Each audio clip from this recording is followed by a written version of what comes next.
नमस्कार, स्वागत है आपका बजट की खास सीरीज़ जिसमें स्पेशल हम एनालिस्ट से बात कर रहे हैं, समझने की कोशिश कर रहे हैं कि ये जो बाज़ार के उतार-चढ़ाव हैं और इस समय में जो एक बड़ा इवेंट हमारे सामने है, जो कि बजट के अनाउंसमेंट है हमारे देश का, एनुअल बजट, उसके अंदर में किस तरीके से अपॉर्च्युनिटीज़ निकल रही हैं इस बाज़ार के अंदर में? क्या कोई मौके हैं जहाँ पे कुछ खरीदारी करके, निवेश करके, ट्रेड करके अलग तरीके हम क्या शॉर्ट टर्म, मिड टर्म या लॉन्ग टर्म में कुछ बढ़िया मुनाफ़ा कमा सकते हैं?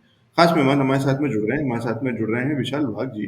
विशाल वसंत वाघ जी जो इस समय हैं बढ़िया कोच और ट्रेनर हैं, बाज़ार को बहुत अच्छे से समझते हैं, जानते हैं, आते भी हैं, लर्नर एंड ट्रेंड फॉलोअर से आते हैं। विशाल सर, बहुत-बहुत स्वागत है शो पे। नमस्कार सर। नमस्कार लवजीत जी, बताइएगा सर। विशाल सर जी, विशाल सर इसलिए पिछले कुछ दिनों के अंदर में हमने बहुत सारी बड़ी खबरों के चलते एक बड़ी हलचल तो देखी है बाज़ार के अंदर में और एक अर्थक्वेक जैसा माहौल हो रखा है और कहीं न कहीं आंकड़ों की बात करें तो बड़ी गिरावट, बड़ी कमज़ोरी तो आई है। करीब-करीब 3 महीने की जो हमारी सारी मेहनत थी, उस पे पानी तो फिर गया और बाज़ार में हम उन लेवल्स पे पहुँचते हुए दिख रहे हैं, जो कि करीब-करीब 3 महीने के लोज़ हैं या उसको भी तोड़ते हुए ही दिख रहे हैं। क्या ये समय ऐसा हो सकता है कि ये अपॉर्च्युनिटी की तरह इसमें आपदा में अवसर हम कुछ ढूँढने की कोशिश करें बाज़ार के अंदर में और यहाँ से अभी भी मुनाफ़ा कमाने के लिए कोई मौके निकल सकते हैं? जैसे मैं फॉलो कर रहा हूँ मार्केट को या करंट न्यूज़ को फॉलो कर रहा हूँ, वो हिसाब से मुझे जो समझ में आ रहा है कि मार्केट में अप एंड डाउन्स लगे रहते हैं। आज अदानी का न्यूज़ है, कल कोई दूसरा न्यूज़ आएगा, उसके हिसाब से प्लस भी हो जाएंगे, माइनस भी हो जाएंगे, आगे चल के बजट भी आ रहा है। ठीक है, तो हम लोग अप एंड डाउन का चीज छोड़ के हम लोग ये समझे कि अभी जो फॉल आया हुआ है ये बाइंग अपॉर्चुनिटी करंटली अवेलेबल है। और ये बाइंग अपॉर्चुनिटी में हम लोगों को जो समझ में आ रहा है, जो लास्ट 2 साल से मैं आपके शो में आ रहा हूँ और लास्ट 2 साल से हम लोग इस चीज पे हमेशा बात कर रहे हैं कि there is a rally in PSU. PSU में एक अच्छा खासा 10 साल का एक टर्न अराउंड है। जो 2010-2020 का जो साल था, वहां पे कहीं ना कहीं पीएसयू में एक प्रॉफिट बुकिंग का दौर था, या प्रॉफिट बुकिंग से भी मैं बोलूँ करेक्शन का दौर था। अभी 2020 से 2030 तक, 2021 से 2030 तक ये पूरा जो सीरीज रहेगा, उसमें कहीं ना कहीं पीएसयू का बोलबाला रहेगा। इनिशियली हम लोगों ने पीएसयू बैंकिंग में रैली देखी है, अभी हम लोग कहीं ना कहीं डिफेंस में रैली देख रहे हैं, डिफेंस रिलेटेड सेक्टर्स में रैली देख रहे हैं। कहीं ना कहीं आगे चल के जो हेवी इंडस्ट्रीज है उसमें रैली देखेंगे, या एनर्जी में रैली देखेंगे। तो ये चीजें होने वाली है आगे आने वाले 1-2 साल में। ठीक है, तो उसके हिसाब से कोई ना कोई एक्शन गवर्नमेंट के एंड पे अभी एक्सपेक्टेड है बजट में। और बजट के पहले ये जो गिरावट आई हुई है, मेरे हिसाब से इससे अच्छा मौका इन्वेस्टर के पास नहीं हो सकता है अच्छी अच्छी कंपनी में इन्वेस्टमेंट करने का। तो स्पेसिफिकली अभी बजट के हिसाब से हम लोग पीएसयू के पास देख सकते हैं। और ये हिसाब से अगर मैं जाऊं तो पहला काउंटर या पहला जो मेरा व्यू है, एक कोई पर्टिकुलर पीएसयू लेने से अच्छा रहेगा हम लोग सीपीएससी ईटीएफ में चले जाए, जिसका रेट अभी 38 रुपीज के आजू बाजू है। 38.37 का रेट है। ये बहुत अच्छा लेवल है के हिसाब से। यहाँ से आपको जो स्टॉप लॉसेस भी रहेंगे वो मेरे हिसाब से बहुत कम है। यहाँ से आप 10-12 टके का नीचे में स्टॉप लॉस पकड़ के चलिए। अगर गवर्नमेंट कोई एक्शन लेती है तो अगले दिवाली तक आपको यही चीज, या अगर हम लोग बजट के हिसाब से भी देखें तो यहाँ से आपको 25 से 30 टका राइज इसमें दिख सकता है। और अगर मैं दिवाली तक का बात करूं तो ये राइज शायद से ज्यादा भी हो सकता है। तो यहाँ से कहीं ना कहीं हम लोगों को जो प्राइवेट सेक्टर एंटिटीज जो थी, जो निफ्टी में लीड कर रही थी, तो वहां से कहीं ना कहीं हम लोगों को जो वेटेज शिफ्ट होता हुआ दिखेगा, वो पीएसयूज में वेटेज शिफ्ट होता हुआ दिखेगा। हो सकता है कि आगे आने वाले 1-2 साल में 2-3 नई पीएसयू कंपनीज निफ्टी 50 में ऐड हो जाए। ओके, तो वो हिसाब से भी मैं देखता हूँ तो कहीं ना कहीं मुझे सीपीएससी ईटीएफ में जाना ये टाइम पे बहुत बढ़िया माहौल लग रहा है। ये टाइम पे लेने के लिए बहुत बढ़िया ईटीएफ ये लग रहा है बजट के हिसाब से। ठीक है, तो विशाल सर पीएसयू उस पे बुलिश है और बीएसयू की पूरी बास्केट को एक बढ़िया तरीके से रिप्रेजेंट करता हुआ एक बढ़िया जो तरीका हो सकता है उसमें निवेश करने का, तो अलग-अलग पीएसयूज को ना पकड़ करके सीधे सीपीएसई ईटीएफ के अंदर में कह रहे हैं। सर यहाँ जिस तरीके से लेवल्स और चार्ट्स पे जिस तरीके के पैटर्न्स हैं उसके चलते कहाँ क्या टाइम फ्रेम ले सकते हैं और क्या लेवल्स होंगे? यहाँ से देखिए मैं मेरे हिसाब से 38 रुपीज पे ये चल रहा है। इसमें से हम लोग जो स्टॉप लॉस लगाए है वो 34 रुपीज का स्टॉप लॉस होना चाहिए। ऊपर के लेवल पे मैं इसको कहीं ना कहीं 48 से लेके 50 रुपीज जाते हुए देखता हूँ, मोर और लेस 1 या 2 क्वार्टर में। ओके, तो ऊपर में 20-22 टके, 22 से लेके 25 टके का रैली आपको देखने को मिलेगा। नीचे में एज अ जैसे अभी माहौल है तो माहौल के हिसाब से, और मार्केट में आप काम कर रहे हो तो विदाउट स्टॉप लॉस काम नहीं कर सकते हैं। कहीं ना कहीं लॉसेस जो है अपने वो अंडर प्रोटेक्शन होने चाहिए। उसके हिसाब से मैं बात करूं तो यहाँ पे 34 रुपीज के स्टॉप लॉस आपके होने चाहिए। 34 रुपीज के स्टॉप लॉस के साथ में 20 से 25% तक के बढ़िया मुनाफे के लिए सीपीएसई ईटीएफ के अंदर में काम कर सकते हैं। और 1 से 2 क्वार्टर कह रहे हैं सर, 3 से 6 महीने। 1 से 2 क्वार्टर आपको दिवाली तक का व्यू पकड़ के चलिए, अगली दिवाली तक का, तो 2 क्वार्टर वैसे भी हो गए। हम्म, चलिए ठीक है, तो ये है। और बजट में उस तरीके के अनाउंसमेंट तो कई सारे पीएसयूज के अंदर में जिस तरीके से थोड़ा सा देखने को मिल सकता है, कुछ उम्मीद है एक बढ़िया तेजी। तो ये एक तरीका है बाजार में मुनाफा कमाने का, सीपीएसई ईटीएफ।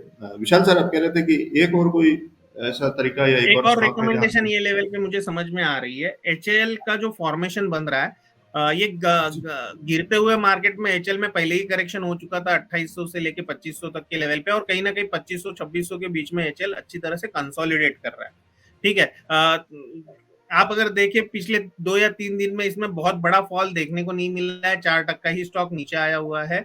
तो ये लेवल्स इसमें कंसोलिडेशन में इधर से लेके 2200 तक रुपए तक आप इसमें ऐड कर सकते हो। अगर हम लोगों ने बजट के हिसाब से या गवर्नमेंट के करंट एक्शंस या पिछले 2 साल में जो एक्शंस हम लोगों ने डिफेंस सेक्टर में पर्टिकुलरली देखे हैं, जहां पे सेल्फ डिपेंडेंस गवर्नमेंट चाहती है पर्टिकुलरली डिफेंस सेक्टर में, और जो प्रोडक्शन एचएएल के है इसको बहुत अच्छी डिमांड भी है। इनका जो ऑर्डर बुक है वो भी अच्छी तरह से ऑलरेडी फुल्ड है, और आगे आने वाले 2030 या 2023 तक इनका, सॉरी 2030 तक इनका ऑर्डर बुक ऑलरेडी फुल है। ठीक है, तो वो हिसाब से देखा जाएगा तो मुझे ये बहुत अच्छी बेट लग रही है।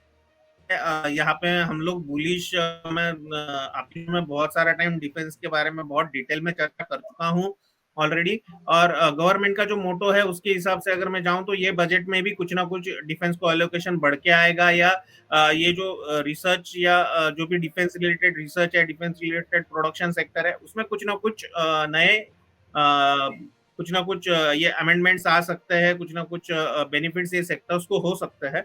उसके हिसाब से देखा जाएगा तो मुझे एचएल बहुत अच्छा लगता है ये लेवल पे।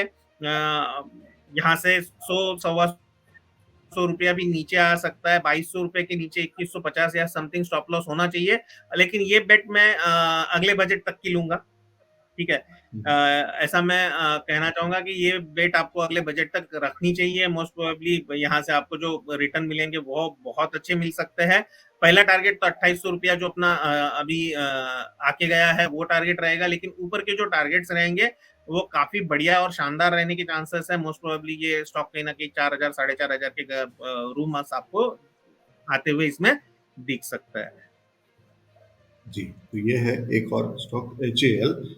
सरकार का बड़ा फोकस है आत्मनिर्भर भारत, देश में ही सारी चीजें बने, और खासकर डिफेंस को लेकर के बड़े बजट्स ऑलरेडी कई सारे अनाउंसमेंट बीच बीच में सरकार कर चुकी है, जहाँ पे काफी सारा एलोकेशन और काफी सारी चीजें कि सरकार कोशिश यही है कि इंडियन ही उसमें कंपनी से और भारत के अंदर में ही सारी चीजें खरीदी जाएं।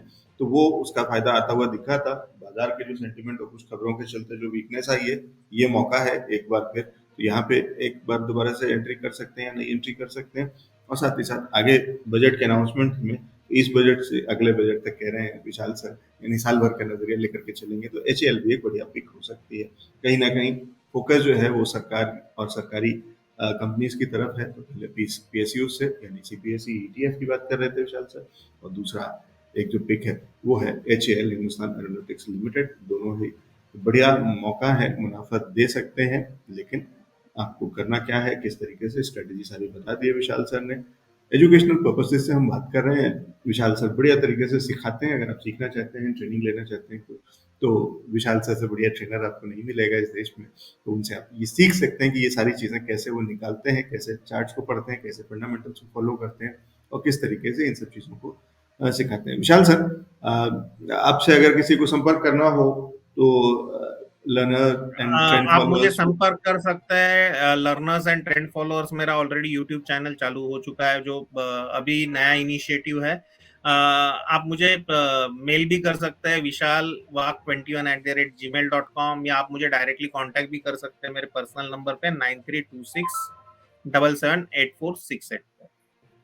ठीक है। जी, अगेन यहाँ पे एक डिस्क्लेमर डिस्क्लोजर जो अपना हमेशा मैं देके चलता हूँ यहाँ पे, मेरे पर्सनल पोर्टफोलियो में इसमें से कोई चीज नहीं है। और मैं जो भी ट्रेड करता हूँ कहीं ना कहीं ऑप्शन बेस पे मेरे ट्रेड होते हैं, तो यहाँ पे मेरा कोई भी एक्सपोजर डिलीवरी बेस्ड पोजीशन में एट दिस मोमेंट नहीं है। दूसरा, मैं सेबी रजिस्टर्ड एनालिस्ट भी नहीं हूँ एट दिस मोमेंट। एंड जो मैं कहना चाहता हूँ यहाँ पे कि मेरा या मेरे क्लोज रिलेशन में किसी का भी बड़ा पोजीशन यहाँ पे खड़ा नहीं है। दोनों ही ईटीएफ और इसमें एचएल में। ये मेरी जी, तरफ से डिस्क्लेमर डिस्क्लोजर है। जी। बहुत शुक्रिया विशाल सर हमारे साथ में जुड़ने के लिए और ये बढ़िया जानकारी देने के लिए, और 2 बढ़िया स्टॉक्स, 2 बढ़िया पिक्स हमारे साथ में शेयर करने के लिए। Thank you so much for your time sir. Thank you so much Alex sir. Thank you. तो ये थे विशाल वाग सर, जो कि देश का बड़ा नाम है रिसर्च की दुनिया में, बाजार की दुनिया में, और बढ़िया तरीके से समझते हैं बाजार को और सिखाते भी हैं। तो आप उनके इन सर्विसेज का भी फायदा उठा सकते हैं, उनसे कनेक्ट कर सकते हैं। कॉन्टेक्ट डिटेल्स उन्होंने आपसे शेयर कर ही दी है। आप चाहें तो उनसे जुड़ करके और सीख भी सकते हैं, बाजार की पूरी जानकारी उनसे समझ सकते हैं कि किस तरीके से बाजार में काम किया जा सकता है और कैसे बनता है बढ़िया मुनाफा। ये थी आज की पिक, ये वो स्टॉक्स और वो वाले सीरीज का स्पेशल पार्ट जिसमें कि हम बात कर रहे थे बजट रिलेटेड पिक्स की। धन्यवाद।